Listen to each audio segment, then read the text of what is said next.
on cold mornings. With no siblings and no money left, her only kin was Uncle Aldous Granger, who ran a small horse ranch outside of Gallatin Gateway. He had taken her in with a long, suffering sigh and a shake of his head.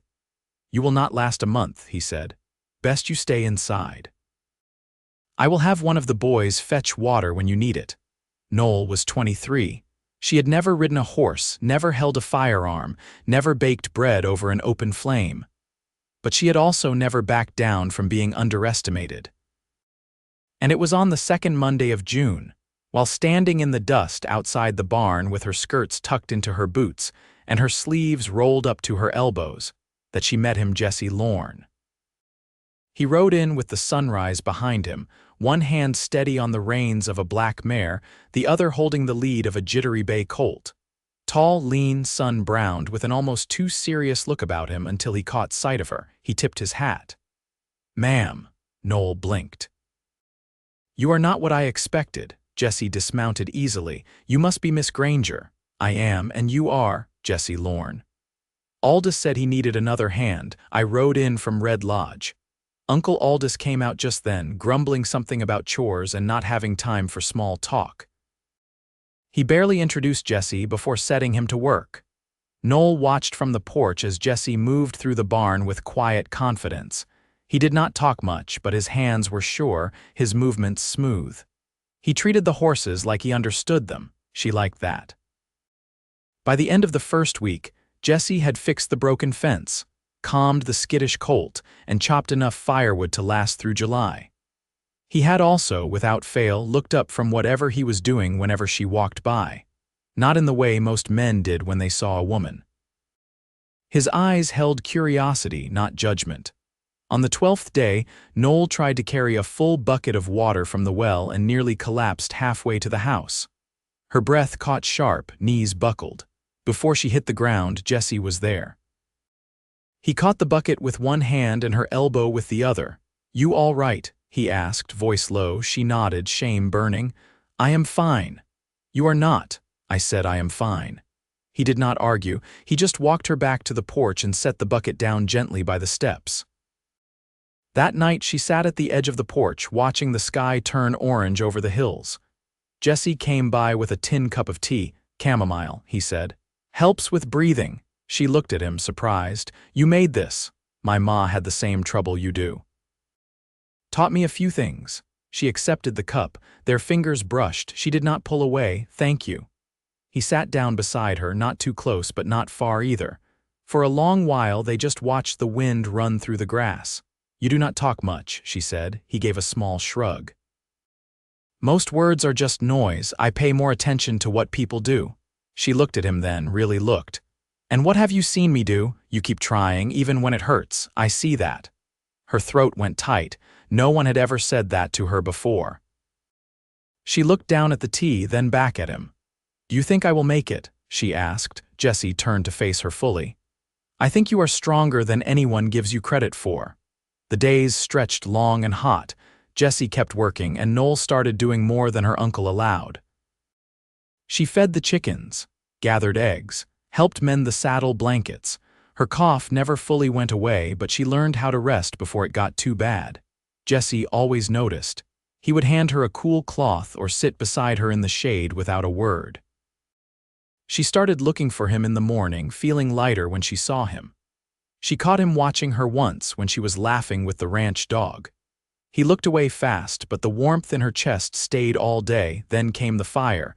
It started in the hills, dry lightning, a bad wind. By the time they saw the smoke from the ranch, it was already too close.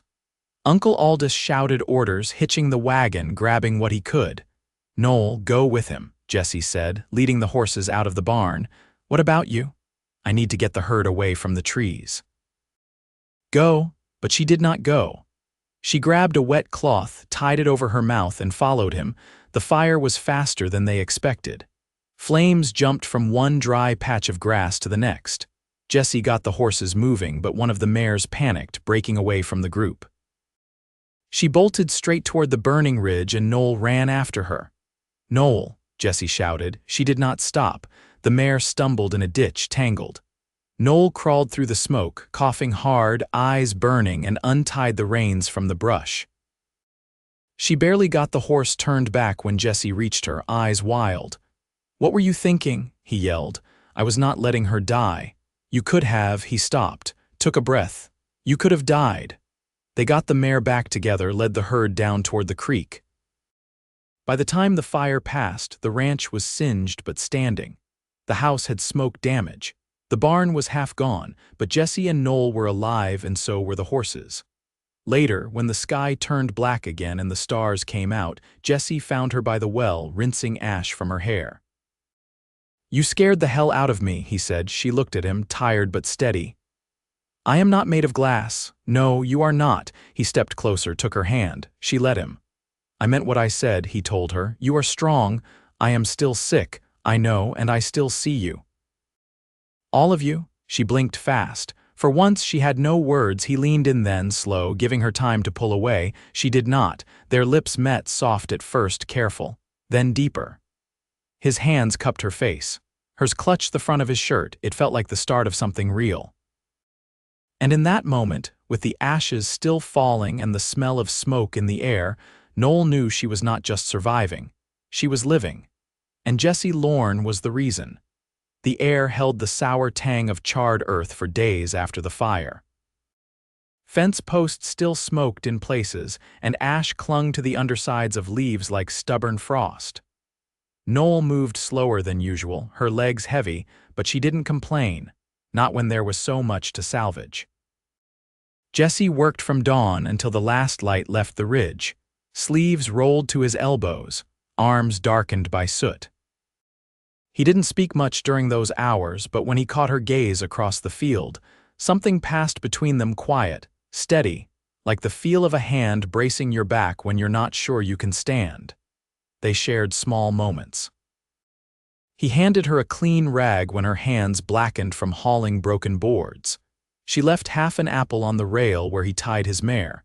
Neither said anything about it. It was enough. Late one evening, she found him in the barn's remains, crouched beside a shattered trough. The sun had already dipped below the horizon, casting the sky in a violet hush.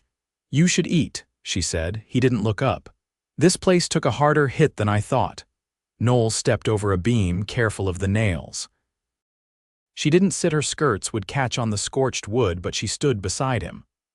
"I found a ledger in the back room," she said. "Aldous kept notes on every sale. Last year was lean." Jesse ran a thumb along the edge of a charred plank. "I figured the fencing's been patched too many times. And half the tack's dry rotted." She watched him for a beat, then asked, "Why'd you come here, Jesse?" He stood, brushing off his hands. "Same reason most do. Needed a place to start again." "Start again from what?" He looked out across the field where the last of the smoke rose in thin threads. "I left a place that didn't need me.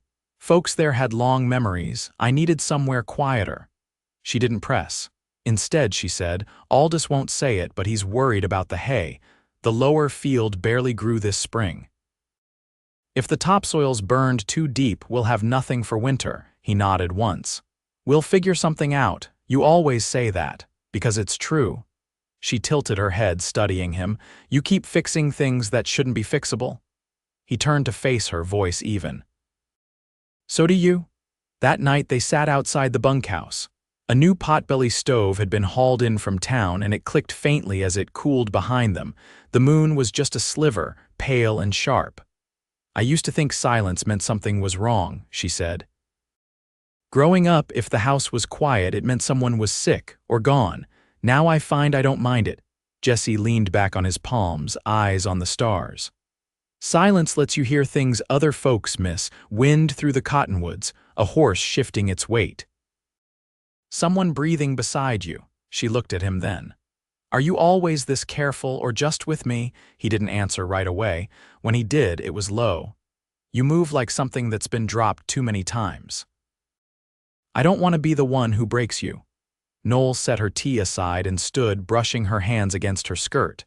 "That's the thing, Jesse. You think I'm made of porcelain, but I'm not. I've cracked already. I just learned how to hold the pieces."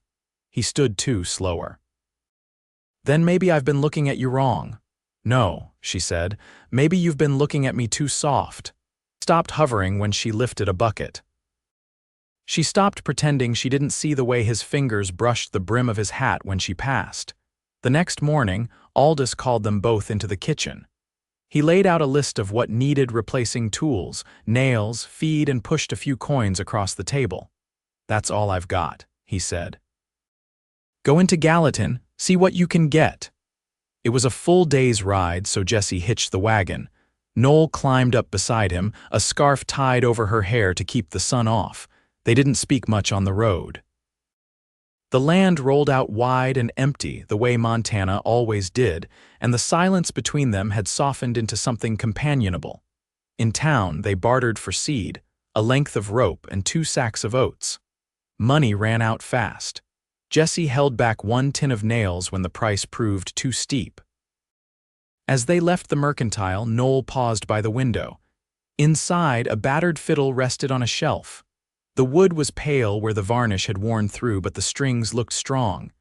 You play? Jessie asked. My father did, she said. He taught me a little. He studied her a moment. You miss him? She didn't look away from the fiddle. Every day. They didn't buy it, but when they got back to the ranch that night, Jessie handed her a bundle wrapped in burlap. Inside was a piece of cedar, roughly carved into a shape she recognized. A bridge, she said, running her thumb over the grain. From a fiddle, I'll help you build one, he said. We'll find scraps, make it sing again. Noel blinked hard. Why are you doing this? He didn't hesitate. Because you keep showing up. And that's the kind of music I want near me. She didn't kiss him that night, but she held the cedar close as she fell asleep, and her dreams were warm. The next morning, she woke to the sound of hammering. Jessie was outside, rebuilding the chicken coop. The sun had barely risen, but he worked like a man with purpose. And for the first time since arriving, Noel knew she wanted to stay. Not because she had nowhere else to go, but because this place, this man, had become something worth choosing. Mid-July brought heat that clung to the skin and made even the cottonwoods droop. The grass in the cleared fields stood brittle and sun-bleached, and the mornings began earlier just to outrun the worst of the sun. Jessie had taken to working shirtless in the afternoons, his back bronzed and scarred in places, the kind of marks that didn't come from ranching alone. Noel noticed, but she said nothing. She respected the silence around old wounds. Instead, she focused on the work. The days had grown fuller, mending tack, boiling shirts stiff with smoke, ordering seed in town through a passing freighter. Her hands, once soft and pale, had taken on a weathered texture, nails short, knuckles browned. One morning, Jessie leaned against the porch rail, arms crossed loosely, watching her strip old nails from a plank. You're using the claw wrong, he said, his voice quiet but firm. If I'm doing it wrong, why's the nail coming out? He stepped down, took the hammer gently from her grasp, and turned it in her hand. Angle it here, you'll save your wrist. She tried again. The nail gave easier this time. Still not sure I'm doing it right, she said. He crouched beside her, close enough she could feel the heat coming off him. You're learning, that's more than most. She didn't look at him right away. I used to think I'd marry a man who took care of everything. And now I'd rather stand beside someone who lets me figure it out. He didn't move, didn't speak. Just stayed near until the last nail was pulled. Later that week, a letter arrived on a passing cart from Bozeman. Noel didn't recognize the handwriting, but she broke the seal with careful fingers. A neighbor from back east. A woman who had nursed her mother and remembered her as a girl too quiet for her own good. The letter offered condolences and an invitation: if you tire of the frontier, my doors are open. There is work in my husband's office. Clean air, doctors. She folded the page once, then again, and tucked it behind the flour tin. That night, Jessie found her by the stream beyond the pasture. The water ran thin this time of year, but it was cool against her bare feet. She sat on a rock, skirt hiked above her knees, sleeves rolled. I heard from someone, she said. Back east. She offered me a place. Said I'd have better chances with doctors there. Are you thinking of going? She didn't answer right away. I don't know. Jessie sat on the bank, not looking at her. The land's hard here, and it won't stop being hard, I know. But I also know you don't flinch from it. She turned to him. You wouldn't stop me, he met her gaze then. I'd let you choose. The words caught her off guard. She stared at him, the stream chattering between them. What if I don't want to leave, but I don't know how to stay either? He reached down, picked up a flat stone and sent it skimming across the water. Then I'll wait with you while you figure it out. The next morning, she rose before the rooster crowed. Her chest ached from the dampness in the night air, but she braced herself against the doorframe and breathed through the pain. She pulled her shawl tighter and stepped outside. Jessie was already in the field, walking the fence line with a coil of wire over his shoulder. She watched him a while, then made her way to the barn. By midday, she'd constructed a rough frame for a feed box and was hammering in the final brace when Jessie appeared, wiping sweat from his brow. You did that yourself? I did. He glanced over the work, then nodded once. It'll hold. She reached for her canteen, sipped once. I thought about that letter. And I don't want to be someone who runs when things get hard. I want to be someone who knows what she's worth, even if no one else sees it. Jessie leaned his weight against the nearest post. I see it. I know. He moved then, stepped in close and took the canteen from her hand. He didn't drink, just held it like passing it back would mean something. I've been thinking too, he said. About what comes next. She waited. I've never had a place that felt like mine. Not really. Always someone else setting the rules. But when I look at you, I think maybe I could build something from the dust and not have to run from it. Her voice was steady. Then stay, not just on the land with me. He didn't smile. He didn't need to. He nodded once, the kind of nod that said he'd already decided. She reached out then, and he came to her like it was the most natural thing in the world. Their foreheads touched, breath mingled. And for the first time in years, Noel didn't feel like she was breaking apart. She felt like she was being put back together. Evening found them sitting side by side on the porch steps, her head resting on his shoulder, his hand covering hers. The sky was pink with the last of the light, and the land stretched quiet and bruised but recovering. They didn't speak. They didn't need to. They had chosen each other, and that choice was enough. By August, the grass had browned into brittle stalks and the creek ran shallow along its banks, but the rhythm of the land had steadied. The fire had left its blackened trunks on the ridge, a stretch of fencing still missing, but Jessie and Noel had patched what they could, and the rest waited patiently for cooler air and autumn rains. That morning, Jessie saddled his mare before the sun rose fully, the light just brushing the tops of the cottonwoods. Noel leaned against the paddock gate, braid coiled under a scarf, arms crossed against the chill. He didn't need to ask if she was coming, she already had her boots on. Hay auction's 5 miles south, he said, tightening the cinch. Could be a long wait. I can ride that far, she said. He held her gaze for a beat. I know. They rode without speaking, the trail narrow and bordered by scrub. Heat came on quick, but the breeze off the hills kept it tolerable. When they reached the clearing, nearly a dozen wagons were already lined up. Men standing in tight knots, hands on hips, brows drawn. Jessie dismounted and helped Noel down. She didn't need the help, but she didn't shrug it off either. The auction was rough. Hay prices had climbed since the fire and the ranchers were desperate. Jessie bid once, then again, but the third time a man from the Bitterroot Valley outpaced him. Noel watched his jaw tighten. We'll manage, she said under her breath. We might not, he answered. She laid a hand on his forearm. Then we find another way. They didn't win any bales. By midday, the wagon was still empty. Jessie didn't say much on the ride back. Noel didn't press him. That evening, she found him behind the barn, sitting on the ground with his back against the wall, legs stretched out, hat in his lap. She lowered herself beside him, folding her skirt beneath her knees. I saw you looking at the sorrel's leg this morning, she said, old injuries flaring up. Might not make it through winter. You could trade him, but he's pulled more than he had to since the fire. She was quiet a long while, cicadas buzzed low in the brush. Do you remember? she said cautiously. When I collapsed that first week here, he nodded. I hated how small I felt, like I was something to be managed. You never were. I was, Jesse. But not with you. You waited. You never told me what I couldn't do, just stood nearby in case. He looked over at her, expression unreadable. She went on. I don't want to be taken care of. I want to stand beside the man I love and carry what I can.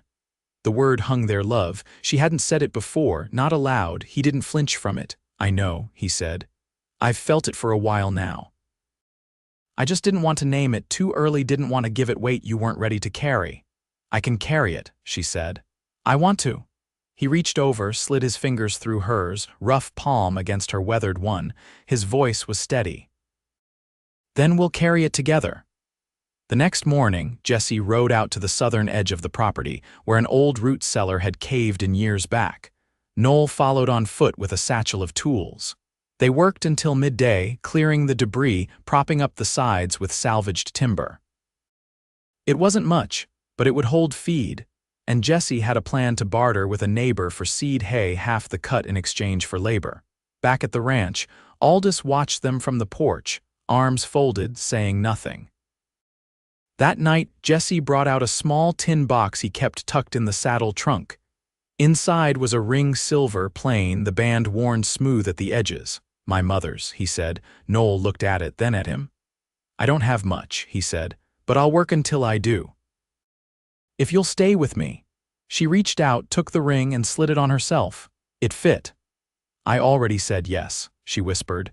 They married under the cottonwood at the back of the pasture, where the ground was soft and the air smelled faintly of sage.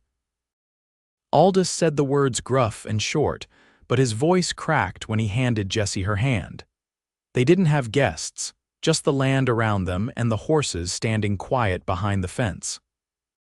Jesse kissed her gently, one hand in her hair, the other at the small of her back, and she leaned into him like she'd been waiting her whole life to do it.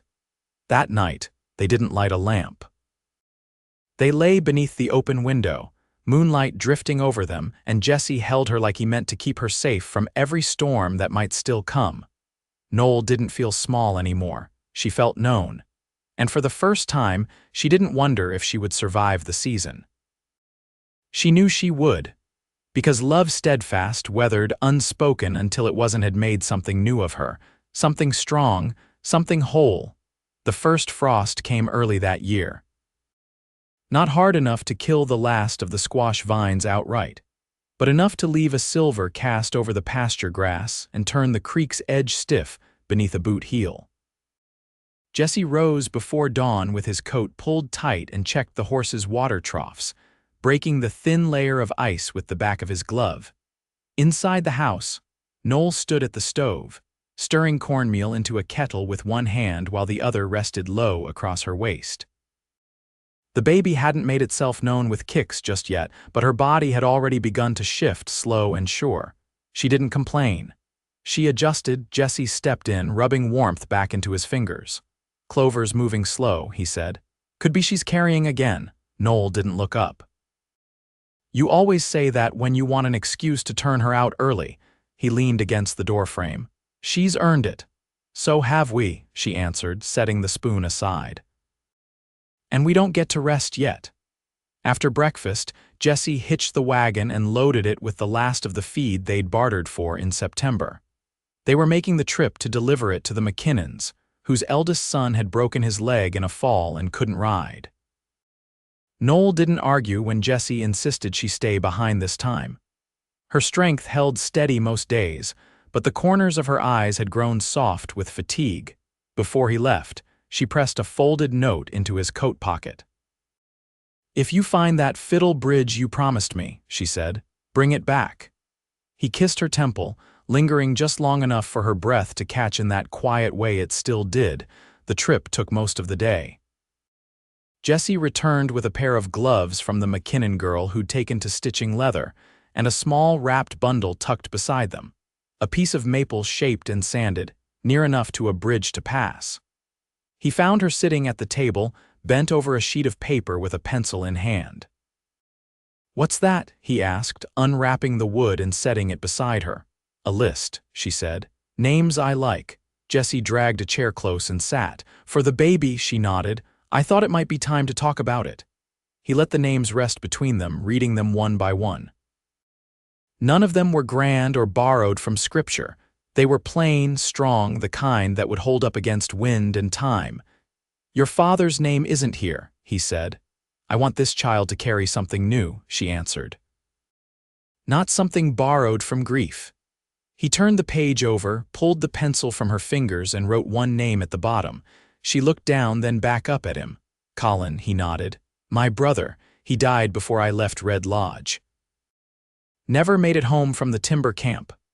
She didn't speak for a long moment, then she reached for his hand. I'd like that, she whispered. Snow came before November's end. Not deep but steady. Enough to dust the roof and make the walk to the barn a careful one. Jessie cut more wood, stacked it high by the door. Noel sewed by lamplight, her belly growing round beneath her apron. In the evenings they sat by the hearth. He sanded the fiddle back into shape, piece by piece. She read aloud from the only book they still had with both covers, intact, a volume of prairie sermons that had nothing to do with the way they lived, but soothed something in her, all the same. You ever think, she asked one night, about how things might have gone if I'd left when I had the chance? He set the fiddle down. I try not to. Why? Because you didn't. And that's what matters. She leaned into him then, her hand resting over his heart. You're not always easy, she murmured. I wouldn't trust myself if I was. She laughed, low and tired, but happy. The birth came with the new year. Midwife from town arrived by sleigh, boots soaked through to her ankles, face ruddy from the cold. Jessie stayed outside most of the day, cutting more wood than they needed, pausing only to listen for sounds from the house. When the cry came sharp, small, strong, he dropped the axe and stood still for a long while. Inside, Noel held their son against her chest, sweat cooling on her neck, hair damp and tangled. She looked up when Jessie entered. Colin, she said. He crossed the room slowly, took a seat beside her and placed one hand on the child's back. He's solid, Jessie said. So am I, she answered. He kissed her then, not like